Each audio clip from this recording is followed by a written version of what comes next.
అందరికీ నమస్కారం. ఈరోజు వీడియోలో మీ ఇంటిలో కానీ మీ చేతిలో కానీ ఎప్పుడూ డబ్బు నిలవాలంటే కొన్ని వాస్తు చిట్కాలు అనే విషయం గురించి ఈ క్రింది వీడియోలో పూర్తిగా తెలుసుకుందాం. ఈ రోజుల్లో డబ్బులు సంపాదించడం చాలా కష్టం. అయితే కొంతమందికి మాత్రం ఎంత డబ్బులు వచ్చినా చేతిలో నిలవదు. అలాగే మరికొందరు తక్కువ ఆదాయం ఉన్నప్పటికీ ఎటువంటి ఆర్థిక ఇబ్బందులు లేకుండా ఆనందంగా జీవిస్తుంటారు. ఎంతగా ఖర్చులు తగ్గించినా కూడా ఏదో ఒక రూపంలో డబ్బులు అయిపోతాయి. అనుకోని ఖర్చులు వారిని ఆర్థికంగా ఎప్పటికీ కృంగదీస్తుంటాయి. ఎన్ని లక్షలు వచ్చినా వారి ఇంట్లో డబ్బు నిలవదు. వాస్తుశాస్త్ర ప్రకారం ఆర్థికంగా ఒక వ్యక్తి కుంగిపోతున్నాడు అంటే అందుకు అనేక కారణాలు ఉంటాయి. ఇంటి వాస్తు సరిగ్గా లేకపోవడం, వారి గ్రహాలు అనుకూలంగా లేకపోవడం వంటి కారణాలు ఉండవచ్చు. ఇంటి వాస్తు కూడా డబ్బు, ఆరోగ్యం, ఆనందంపై ప్రభావం చూపుతుంది.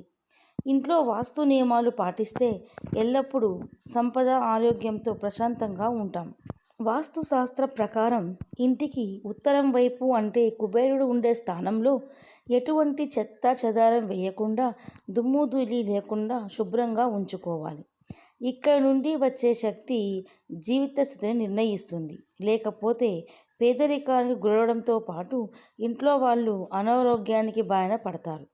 ఉత్తర దిక్కు ఎంత శుభ్రంగా ఉంటే అంత సంపద నిలబడుతుంది.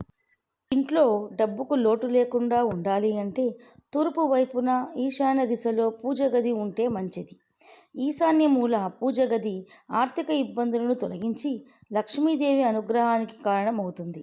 ఈశాన్యంలో పూజ గదిలో పూజలు చేస్తే సుఖ సంతోషాలతో పాటు సంపదలు వెళ్ళి విరుస్తాయని చెబుతున్నారు.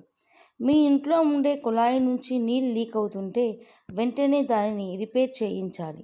అయితే నీళ్లు ఎలాగైతే లీక్ అవుతాయో అదేవిధంగా ఆదాయం కూడా అలాగే బయటికి వెళ్ళిపోతుందని వాస్తుశాస్త్రం చెబుతోంది. చాలామంది ఇళ్లల్లో చెత్తను లేదంటే పగిలిపోయిన లేదా విరిగిపోయిన వస్తువులను అలాగే ఉంచుతూ ఉంటారు. అయితే అలాంటి వస్తువులు ఇంట్లో ఉంటే వెంటనే ఇంట్లో నుంచి బయటకు తీసేయాలి. ఇంట్లో నీ బెడ్రూమ్లో దగ్గర ఉన్న ఇనుప వస్తువును కానీ ఇనుప కడ్డీని కానీ ఉంచడం వల్ల మంచి లాభం కలుగుతుంది. బెడ్రూమ్ ఎంట్రన్స్ ఎదురుగా గోడకు ఎడమవైపు ఇలా ఇనుప కడ్డీ లేదంటే వస్తువును వేలాడదీస్తే మంచిది. మీ ఇంట్లో ధనం నిలవాలంటే ధనానికి మూలమైన లక్ష్మీదేవి చిత్రపటాన్ని ఉంచుకోవాలి. అయితే లక్ష్మీదేవి చిత్రపటంలో లక్ష్మీదేవి డబ్బు, నగలతో కలకలలాడుతూ ఉండాలి. లక్ష్మీదేవిని బియ్యంతో పూజ చేసిన బియ్యాన్ని కొంచెం దగ్గర ఉంచుకోవాలి. దీనితో ఏదైనా ఆర్థిక సమస్యలు ఉంటే తొలగిపోతాయి. అలాగే సంపాదించిన ధనం కూడా చేతిలో నిలుస్తుంది.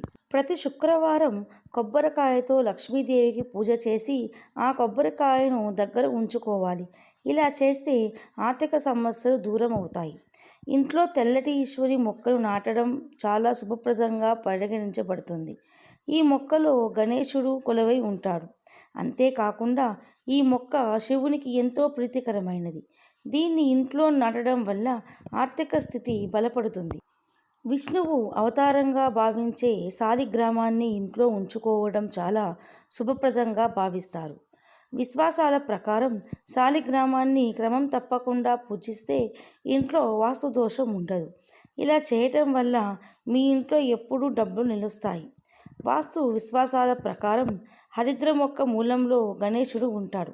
ఈ చెట్టులో చేసిన గణపతిని ఇంట్లో ఉంచటం వల్ల వాస్తు దోషాలు, ధన సంబంధిత సమస్యలు దూరం అవుతాయి. ఇంట్లో కుబేర యంత్రాన్ని పెట్టుకున్నట్లయితే ఆర్థిక పరిస్థితి మెరుగుపడుతుంది. అయితే కుబేర యంత్రాన్ని ఈశాన్య దిశలోనే పెట్టుకోవాలని సూచించబడింది. నైరుతి దిశలో మాత్రమే బీరువాలు, లాకర్లు ఉంచుకోవాలని, అప్పుడే డబ్బుకు కొదవ లేకుండా ఉంటుందని శాస్త్రాలు చెబుతున్నాయి. ఆగ్నేయ దిశ అగ్ని ప్రదేశం. చాలామంది ఇళ్లపై వాటర్ ట్యాంకులను ఆగ్నేయ దిశలో తెలియకుండా ఉంచుతారు. అగ్నిస్థానంలో నీటిని ఉంచినప్పుడు జీవితంలో ప్రతికూల శక్తులు ఏర్పడతాయి. దీనివల్ల ప్రతికూల శక్తులు ఏర్పడి వ్యక్తులు ఆర్థికంగా ఇబ్బందులకు, ఇంట్లో తరచూ కుటుంబ సభ్యుల మధ్య ఘర్షణలు వస్తూ ఉంటాయి. వాటర్ ట్యాంక్ను నైరుతి దిశలో నిర్మించుకుంటే చాలా మంచిది. అలాగే ఈ చిట్కాలు కూడా పాటించాలి. ఆగ్నేయంలో వంటగది ఉండాలి. ఉత్తర దిక్కున కుబేరుడి విగ్రహం పెట్టాలి. పశ్చిమ దిక్కులో లాకర్ ఉంచండి.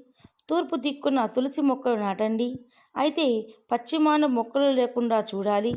వాయువ్యంలో ఒక జత తెల్ల గుర్రాల బొమ్మలు పెట్టవచ్చు.